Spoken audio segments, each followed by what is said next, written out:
This is Sky Power FM on 93.5, operating from 1920 West Fija here in Takoradi. Well, my name is Phillip Nyakpo, and this program we call Big Issues. Now, Big Issues today focuses on the National Reconciliation Commission. Now, do you know that the National Reconciliation Commission has so far received over 4,000 petitions?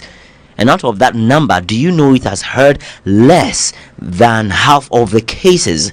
Well, and it's got only 4 months more to finish its job. So many questions.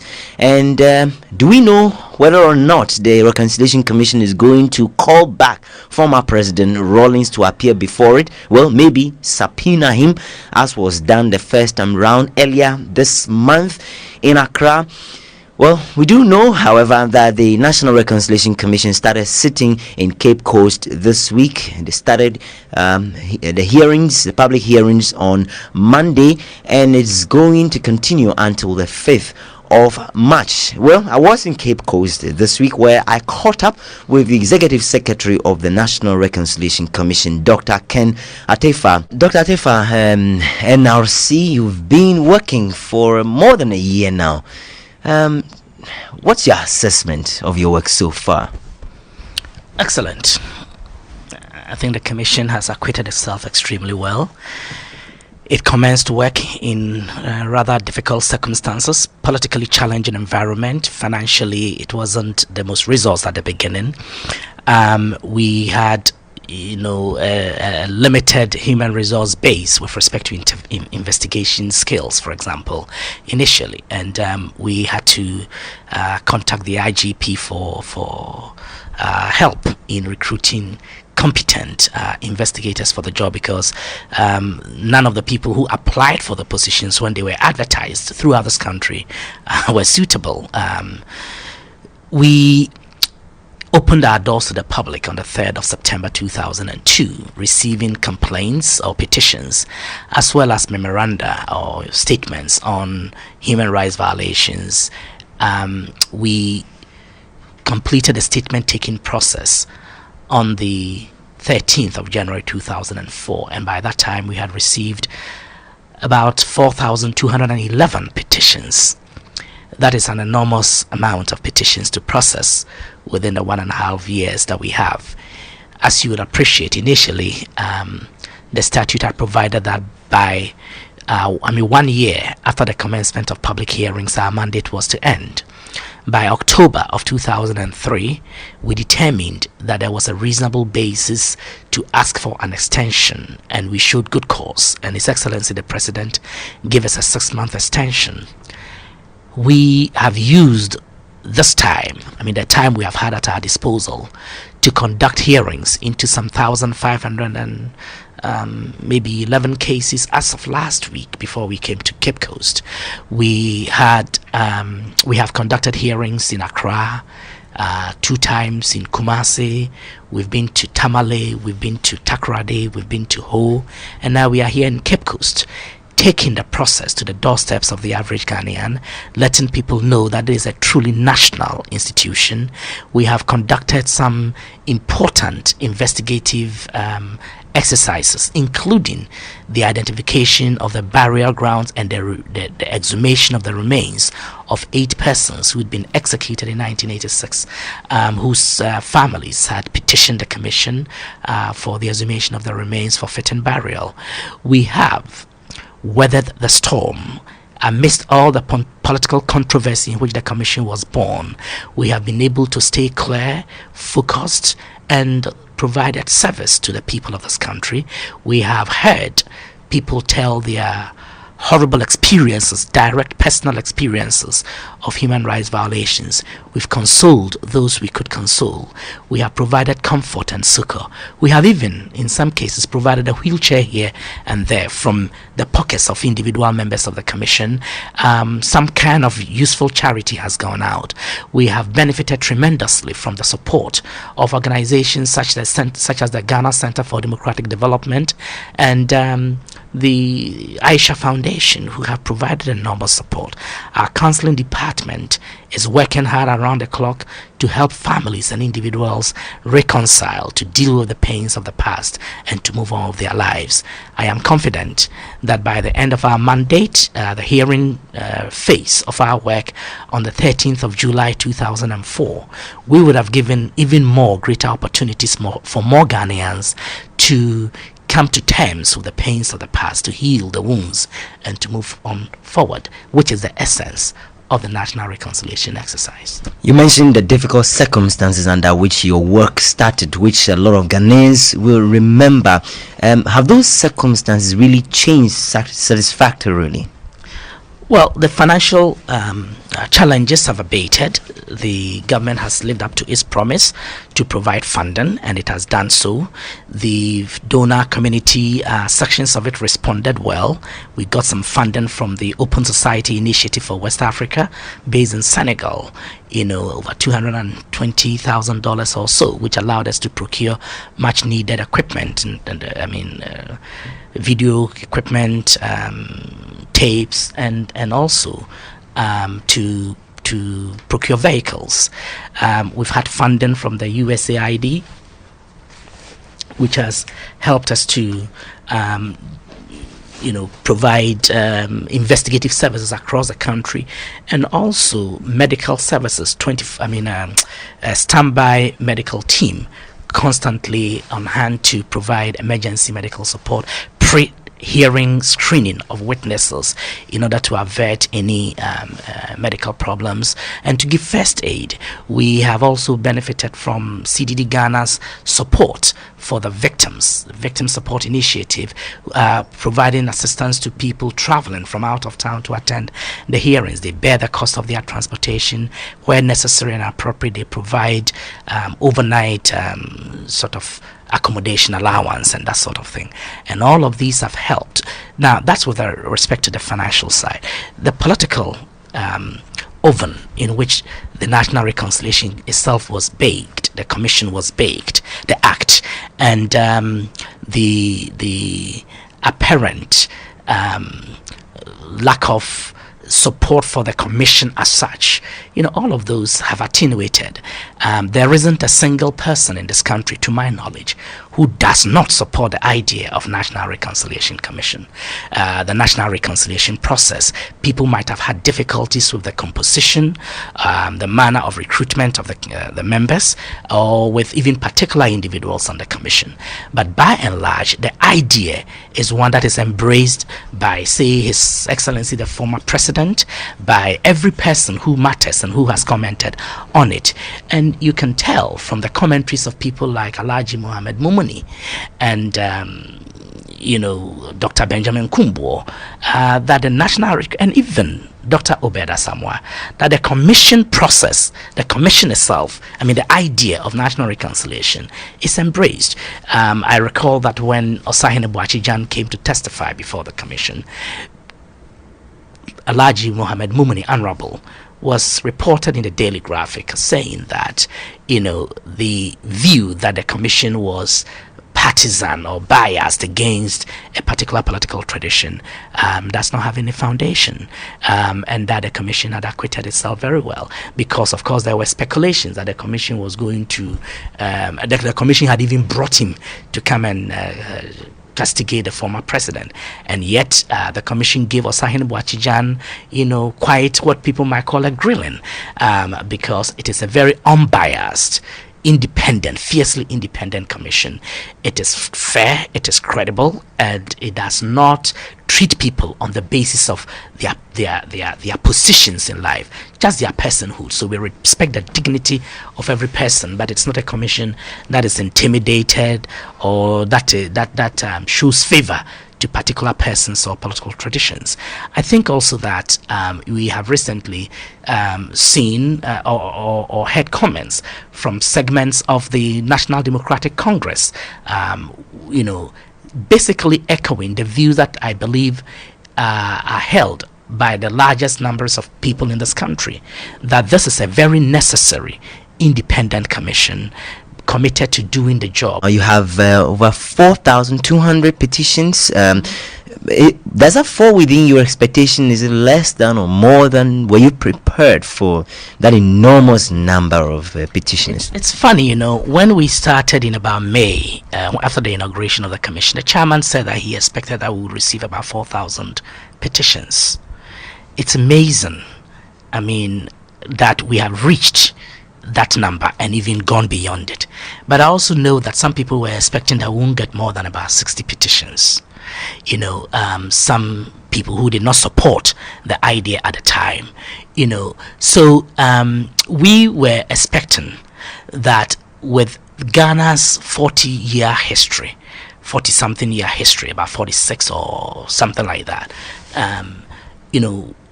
we would have a lot of petitions from independence to 1993. We know that the military regimes in particular were occasions for the violations of the basic rights of citizens and of people. We know that even in civilian regimes, egregious human rights violations took place, and I am not surprised that we have received over 4,000. Indeed, since we closed the commission's statement-taking phase, many people have come to the commission trying to make to submit their petitions, and we have said no. Are you surprised that the chairman of the commission almost got it so right that you're going to get about 4,000, which is the number you have now? I'm not surprised. You see, within a month of commencing the statement-taking process on September 3rd, within a month, we had received over 1,300 petitions in Accra alone.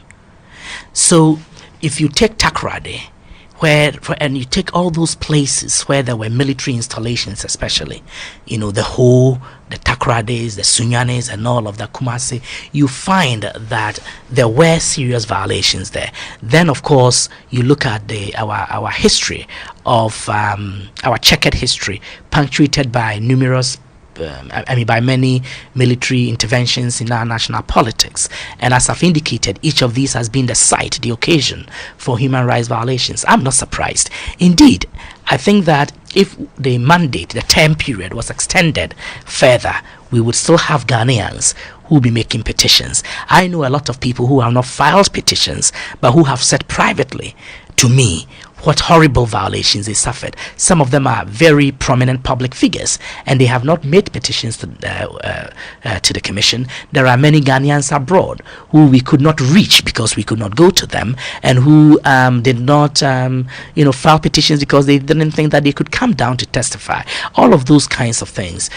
But the reality is that this is only a small portion of the real. There is what we call in criminology, the dark figure of crime. There is a dark figure of human rights violations that is unknown, because this is only the people who have actually filed petitions. It's just quite prophetic, if you like, that the chairman got it so right about 4,000. And the situation may actually be worse than you're describing, the dark figure, you call it, the fact that there are so many people who would never, or who would not petition. In the Western region, for example, when you start in August 2003, we got to understand later on that you didn't carry a public education in 10 of the 11 districts. So a lot of people couldn't even... Hold on a second. If there are 11 districts and you say that we didn't carry our public education in 10 of them, that's unfair. I don't know the basis of your claim. We opened an office in Takoradi to serve the western and central regions of this country. I have evidence of public educational efforts that we carried out in other regions of the western region. That's other districts. Other districts of the western region, as well as in the central region. It is, however, the case that when we came to conduct the hearings, greater public interest was ignited by the very fact of our staging hearings here. And we also deemed it necessary to go out of town, as it were, into some of the districts where we had previously not been able to go. The staging of the hearings in Takoradi did not mark the end of the statement taking phase in Takoradi.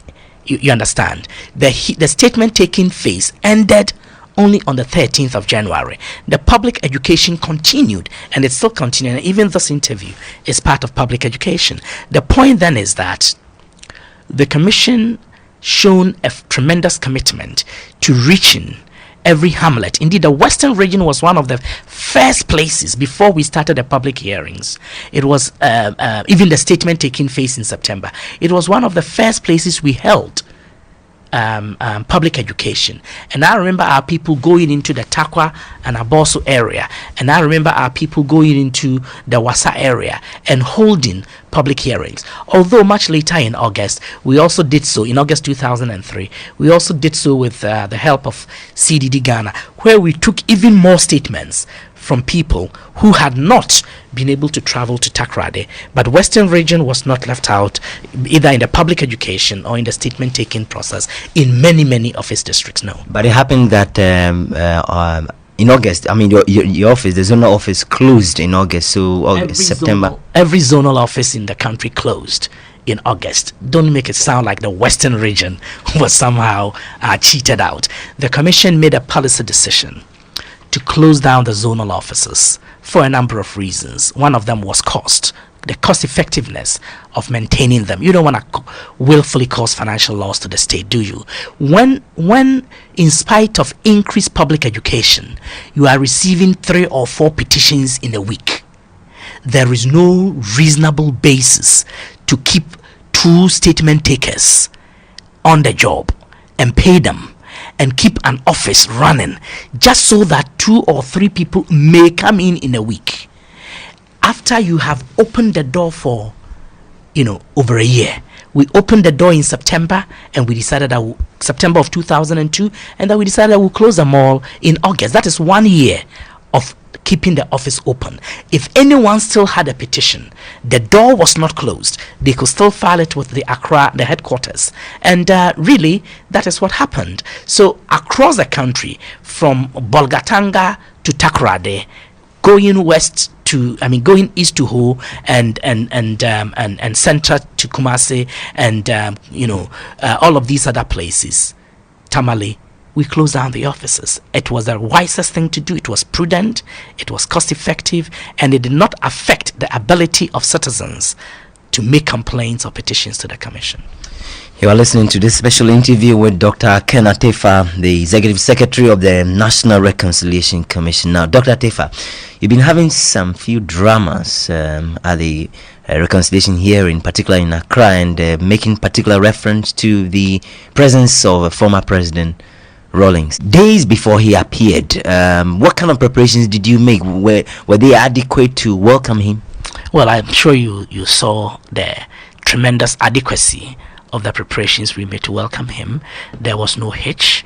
We meticulously planned every detail of his coming, with where appropriate, with his office. I worked closely with Mr. Victor Smith to ensure that His Excellency the former president will be comfortable. I worked closely with him even as to how we served the subpoena on him, the modalities for serving it. We worked closely as to how he will be received. We worked closely as to security coverage, his own private security, who will be allowed in, who will not be allowed in, all the important social psychological dimensions of ensuring the safety and security of a person, as well as the physical security. We work closely with the police to ensure that security arrangements in and around the premises of the old Parliament House were effective. We worked with the Shraj, we worked with the Serious Fraud Office, who are our neighbors with whom we share the premises. We worked with the Commission's own security personnel, and every detail necessary was contemplated, it was planned, it was reviewed, and Victor Smith gave his vote of satisfaction with the arrangements. Even legal representation, we made reasonable accommodation. There wasn't going to be legal representation at least a day before. That's what Mr. Victor Smith told me. The next morning, the day came, they showed up. There was a 4-member strong legal team. We quickly made accommodation for that. We are a commission that is flexible, but most importantly committed to principles and to ensuring that every person who comes before the commission is treated fairly. When you serve the subpoena, fairly, but firmly, with dignity and respect. when you served the subpoena on him, there were a lot of concerns expressed, particularly by his supporters. Did you need to serve the subpoena on him rather than just inviting him? Absolutely, but tell me what the concerns of his supporters were, then I can address them. What were they? That you were just forcing him to do what he probably didn't need to do, going there. It is not for his supporters or for anybody in this country to determine whether he needed to go in there. We are the National Reconciliation Commission. We make that decision. We made that decision that His Excellency the former president had to come before the National Reconciliation Commission. And why not just invite rather than subpoena? This subpoena came across to some people as too heavy-handed, as it were. Well, it wasn't heavy-handed at all if you understand what this is about. If you look at the National Reconciliation Commission Act, Section 13C of the Act provides that the Commission shall, in the performance of its duties, have the power to, quote, issue subpoenas requiring the attendance of a person before the Commission and require the production of any article, documents or other record relevant to the proceedings, unquote. If you want a document, article or anything to be produced before you, you do not do so by letter. This is elementary law. The point is this: if you write a letter to somebody and say, do you have this microphone or this tape recorder you have in your hand? If you do, bring it to me. The person can ignore you. It's a letter. They don't even owe you a reply. All right, there is no effect. That's a matter of courtesy. Even as a matter of courtesy, I mean, if you are courteous enough or you want to bother yourself with it, you would reply, of course. But they don't owe you. They don't owe it to you to reply. I'm not talking of the former president, just generally. All right, that is different from issuing a subpoena. A subpoena means it really is sub poena, right? Under penalty. It compels a person to do that which they would otherwise not do. In this case, to appear before a tribunal, a court, or a commission to produce an object. The law does not say write a letter to request it. No, you issue a subpoena that compels a person. The import is that you are saying that this thing is of considerable materiality to the work we are doing, to the subject under investigation, that we are not going to leave it to the option, to the choice of the person to whom it is being issued, so that if they want, they may cooperate. If they do not want, they may not cooperate. You are saying, come before this commission and produce this object. If you cannot produce it, come and testify as to why you cannot produce it. It's as simple as that. And let me say this about invitation. You see, the former president has exercised his right 13 times.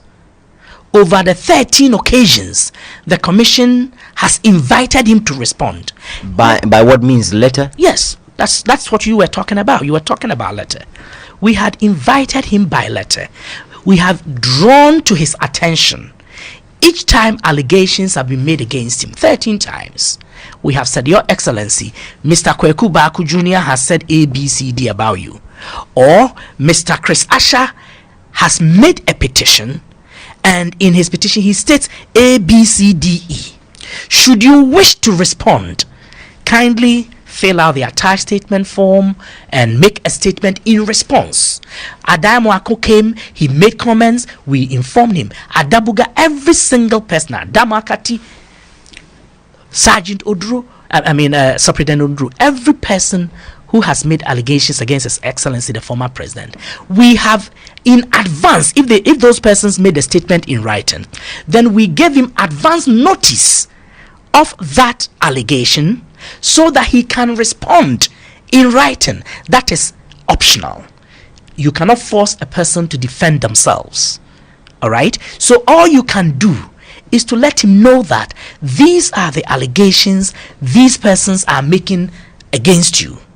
Kindly assist us in our work, if you may, by complying with this procedure. And the procedure is very simple. It is a matter of filling out a very simple standard statement form, a copy of which I can show to you, and all it says, yes, like this. Well, I can see it, National Reconciliation Commission statement form. Well, very simple indeed. Well, you can see it. And then very simple. It doesn't take 5 minutes to fill the statement, but it is a form, but it's extremely important. And then you can attach your own response to the allegations to it. Here, for example, it's a statement form prepared by Captain Retired Kojoti Kata. What does it ask for? Basic information, biographical details, and then contact particulars. There's nothing else. Then you can write. So is that his handwriting on it? Yes, that's his handwriting. He says, I attach a full statement from me for the NRC. And then he signed, and it's dated 9 February 2004. Then his statement is attached. So you can even sit at home, write your own statement and bring it to the commission and fill out this one. But in the case of His Excellency the former president, we actually extended the rare courtesy to him of sending the forms to him, so that we don't require his presence at the commission. Fill it at your leisure and let us have them.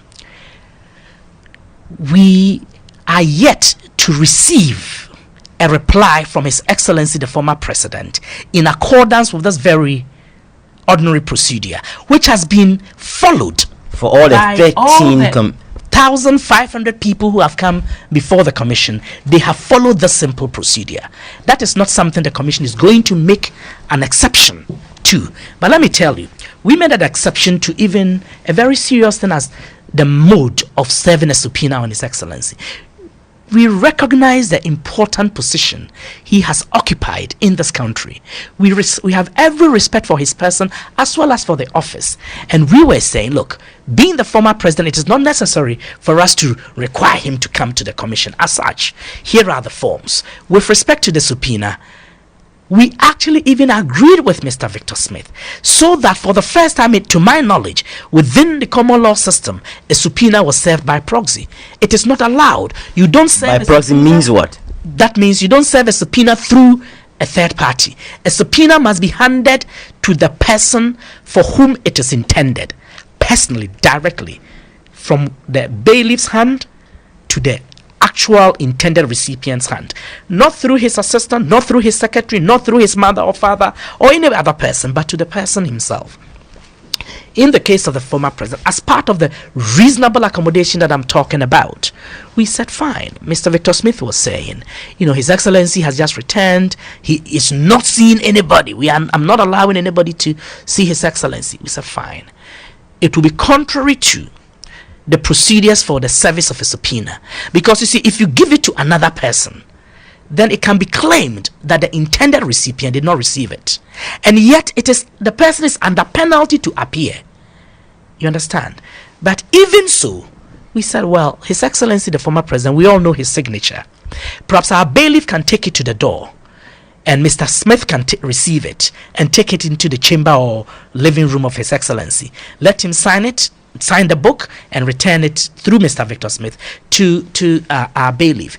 And it is the first time in my knowledge of the legal systems in several different countries where a subpoena was actually served by proxy. What I'm trying to get at, sir, is that this is a commission that is reasonable, it is fair, it is unbiased. But when you need to, if even the former president, let me put it this way, even if he had complied with our procedures all the 13 times, we would still have issued a subpoena to ask him to produce those objects, because that's not something you do by way of letter. This is elementary. The subpoena, how many in total have you served, if you have a rough figure? About 20, between 22 and 25. And His Excellency the former president was not the first, and he will not be the last. He was probably about the 18th person, and since he came before the commission, several other people have also come before the commission and the subpoena. There will be quite a few when we get back to Accra. It's a standard procedure, and we are using it very judiciously. You see, in none of the 13 occasions that people have made allegations against His Excellency and we've drawn them to his attention have we used a subpoena You understand? Because you cannot force a person to defend themselves. And we did not bring His Excellency, the former president, to come before the commission to come and defend himself. We asked him to come and produce 2 objects. We have not accused him of anything. We were not accusing him. We were not expecting him to come and defend himself. We were simply expecting him, if he had those 2 objects, to give them to us. And if he didn't have them, to explain them, as he did beautifully. So unlike a lot of people, you were not surprised by the proceedings. That surprised the former president himself when he actually asked the chairman, say, "Oh, is that all?" Yeah. Well, I wasn't surprised. I was a bit surprised by his comment, sir. Oh, why, sir? You recall, Dr. Benjamin Kumbo gave an interview to Joy FM that very evening, and he said that the commission did the right thing in not going beyond the 4 corners of the subpoena, and that if we had, they would have objected. And the following Saturday, I was with Dr. Benjamin Kumbo, the head of the former president's legal team, on the big breakfast show of GTV, and he repeated a comment that the commission did the right thing. He was not surprised, and that they have briefed His Excellency the former president on what to expect in terms of the legalities of the proceedings. But it was apparent that His Excellency would have liked an opportunity to address other matters. But that was not why he had been brought there. That was not what the commission was for that morning. If the former president wants to address any of the allegations made against him in all the several petitions that have been made, he knows the procedure. Just as I've explained to you. Because you've written him. He can, we've written to him. We've told him about all of the allegations. We've given him the transcripts in appropriate cases. And all he needs to do is respond to each and every one of those individually. Fill out the forms. Bring them to us. And we will be happy to set a date for His Excellency to appear before the commission. That, you see, sir, is in his court. That ball is in the court of His Excellency the former president. If, however, as the chairman pointed out when he asked, "Oh, why, sir, is that all?" If the commission needs him, we will invite him. So at this moment, at this point, are you able to tell me whether, with certainty, would you call him to appear? Oh, I can't say that. You have given it strong qualifications. You said with certainty. I cannot say that. I mean, what is certain about when you say call him, I suppose you mean invite him to appear. We will invite him any day. In fact, there's a matter that I'm going to Accra today, and as soon as I get to Accra, I will invite him to respond to certain other matters. I mean, to appear the way he did the last time. That's a subpoena. Get it clear. There's a difference between inviting the person through the normal ways we have invited so many other people. There's a difference between that mode of invitation by letter and a subpoena. The subpoena compels you. You have no choice. And if you do not honor the invitation by subpoena, you will be cited for contempt of court. You will be tried in the high courts of the land. And if you are convicted, you will do a prison term. To the best of my knowledge, I'm not a lawyer, but to the best of my knowledge of the law, a subpoena does not attract a fine. Otherwise, wealthy people might, just con courts and go away. Yes. So really, what I want to understand is, we will not. It's a serious matter, and we will not use it frivolously. We will not use a subpoena to invite His Excellency to come and defend himself. But we will use it if we need absolutely to have him come before us. But now you are not able to tell. No, I'm not able to tell. I just know that, as for invitations, informing him, notices to him that other people have made allegations and that sort of thing, we'll continue to let him know as and when they come, and he has the option of responding to them or not. You see, the thing is this, and I think Ghanaians need to understand. The position of the law is simple. If a person is alleged to have done something wrong in civil and criminal proceedings, the person has a right to defend themselves. The court has a duty to let the person know right, the allegations against them. That's the person's natural justice rights. But if after you've been informed, you elect not to defend yourself, then the trier of fact, the tribunal or the court, will listen to the evidence. And if at the end of the day it finds the evidence to be credible, and it is uncontradicted, it is unchallenged, it has not been contested, and it is credible, then that trier of fact or court or tribunal has no option than to accept the evidence and use it as a basis for its findings and make the appropriate orders or recommendations. And the former president and his legal team very much appreciate that. Let it not be said, let us say, in the rare or unlikely event that His Excellency does not respond to these allegations and the commission were forced to make, at the end of the day, findings that are adverse to his interests based on the uncontested credible evidence before it, let not the public think that the commission was biased against him or that the commission did not give him the opportunity. The commission gives every person the opportunity to respond. Finally, on former President Rawlings, his appearance, was it your most difficult moment at the commission hearing? I mean, security-wise and the people, the crowd and all that? Oh, absolutely. In terms of security, in terms of the logistics and all of that, yes, it was most challenging. I'm sure you heard reports of damage to some of the furniture, damage to some of the security persons, and injury to some of the security persons, and a difficult political rally atmosphere on the premises, very challenging for security agencies. But in terms of the actual proceedings on the floor of the commission, there was nothing extraordinary about it at all. It was fairly standard, except that, of course, you had an extremely important guest. And as well as public interest that was very high, isn't it? Yes. Well, going beyond former President Rawlings now, let's look at the media itself, how the media has performed, how the media has reported the national reconciliation over this period of more than a year. I think in general the media has done very well.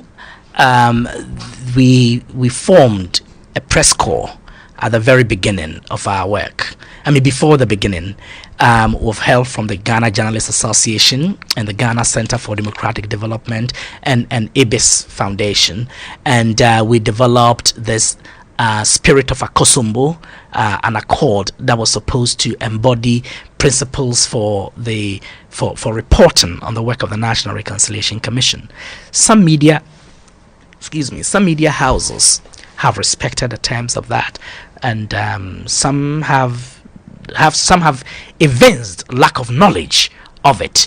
And I think that sometimes the commission has received adverse commentary from sections of the media that have not shown real interest in reporting the experiences of ordinary Ghanaians, except when they are big names. And I think that part is regrettable. And that is why sections of the media contributed to the propagation of ignorance and in fact misinformation about the whys and hows of the former president's presence at the commission. A lot of media people have not been attending the hearings.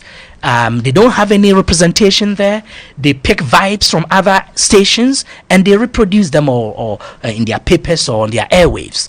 And so when the information is erroneous, they just go on having a multiplier effect.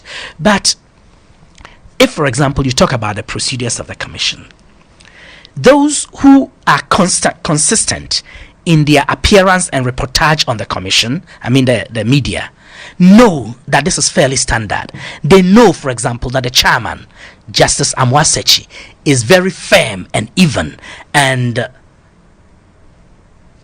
fair to everyone, so that it is not as if such persons understand that he was not being harsh on retired Captain Kuduchi Kata's counsel, Dr. Obed Asamoah, that is the consistency of the man, that when Justice D.K. Afre, his own colleague, a retired Supreme Court judge, came before him, he maintained the same firmness and, if you like, sternness and fairness. And so there is no difference. Those people would know, those who are constant or regular in attending the proceedings of the commission, they know and appreciate that it is not the first time the commission members had not asked questions of the former president, that there were several people who have come before the commission, they finished testifying, and no questions have been asked of them. And even the day Captain Sikata finished testifying, some other witnesses, at least I remember being there, and one witness finished testifying, and no questions were put to the person. Those who are not consistent observers of the commission's proceedings are unfamiliar with these trends and tendencies, and therefore go to town and give the commission a bad name and hang it, and that part is unfair. And then there are those who also sometimes, I think, have not shown enough circumspection and sensitivity to some of the issues and reported matters in a manner that have given cause for worry. There have been a few, I guess, journalistic indiscretions. There have been also a few errors in reportage when, for example, the former president's wife's name, Nana Kunedu Ajama Rawlings' name, came up in the testimony of Adabuga. And Matthew Adabuga has said a relation of Nana Kunedu. And some of the newspapers have reported Nana Kunedu, and then it has caused embarrassment. But these are the exceptions. By and large, wherever we have been, I think the media has acquitted itself extremely well. I think that most media houses have shown interest in granting interviews, in requesting for interviews to clarify gray areas and issues such as the one you are doing. And now our public affairs director, Ms. Anipa, while she was with the commission, and several of the regional public affairs officers took advantage of the opportunities you gave us, the media gave the commission, to elaborate on, to clarify, to educate. And I think that we salute the Ghanaian media for their tremendous support in this important national process. I don't ever recall any of the commissioners speaking in public, on their work, during your work. Is it by policy that you probably don't allow them to speak and that you speak on their behalf all the time? Yes and no. It is a policy that the commission should have a consistent focus in terms of its public outreach, public relations work. It is a policy that the commission should be seen to have one mind and one voice. We have not put a ban as such on the commission members from speaking. I recall that in September when we were in Kumasi, Most Reverend Palmer Buckle and I spoke at a student workshop, a student function at the University of Kwame Nkrumah University of Science and Technology, organized by Pax Romana, and he was really the person who had been invited, and I just went along with him to provide support. And every now and then, and they were talking, he was talking on national reconciliation. Every now and then, a commission member or two has spoken. But you see, the reason, one fundamental reason is this: when we started, after our inauguration in May, the commissioners did a lot of public education work throughout the country. They traversed the length and breadth of this country and did a lot of work. Then when we started the actual hearings, the volume of work is such that there is no way you can be a serious commissioner sitting there and then having the time to go and prepare speeches and public engagements and that sort of thing. It will be unfair to expose them to all of that. But also it is important to control, because the commissioners are not always familiar with the actual day-to-day things, say the file processing and all of that. We're going to be talking about Chachuchi Kata's case, for example. Commissioners will not be aware of the facts of that case. And so if you were to ask a commissioner the question that you intend to ask me, it may well be that a particular commissioner may not be conversant with those facts and therefore may not be able to answer it. And if they don't answer it the way you want, you may say that they are either ignorant or that they are incompetent or any of those, when really that's not their job. And it is important to leave the public relations aspect of this work to the staff whose job it is. If the commission wants a press release out, they say so, and we craft a press release, they approve it, and then we put it out. And when we do, it represents the voice of the collectivity called the National Reconciliation Commission. And this is where we have to visit Chachu Chikata. Well, he's reported in some other media house as complaining, as being concerned why he has not been invited, because his name has come up a couple of times. What would you say about that?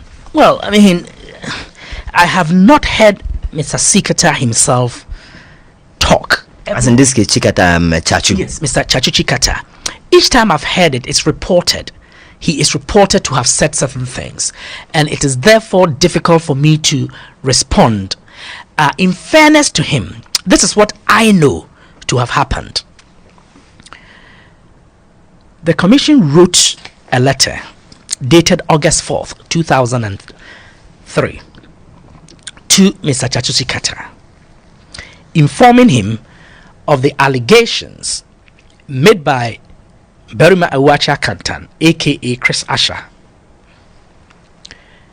Those allegations were contained in a 2-page letter, and there were 5 specific allegations.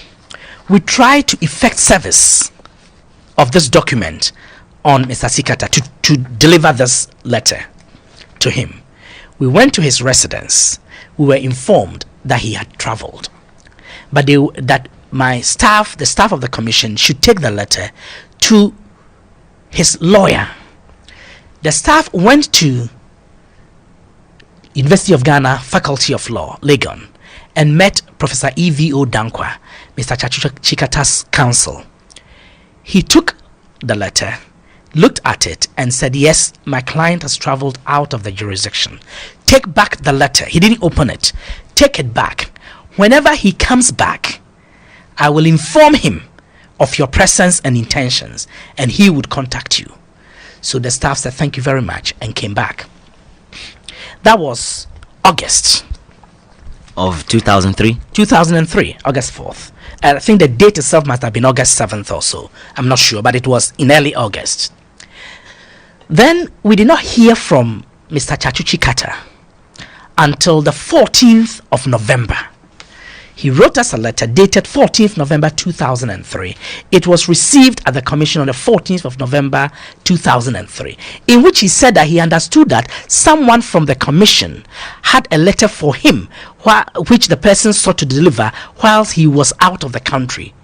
And if indeed there was such a letter for him, it could be delivered now that he was in the country.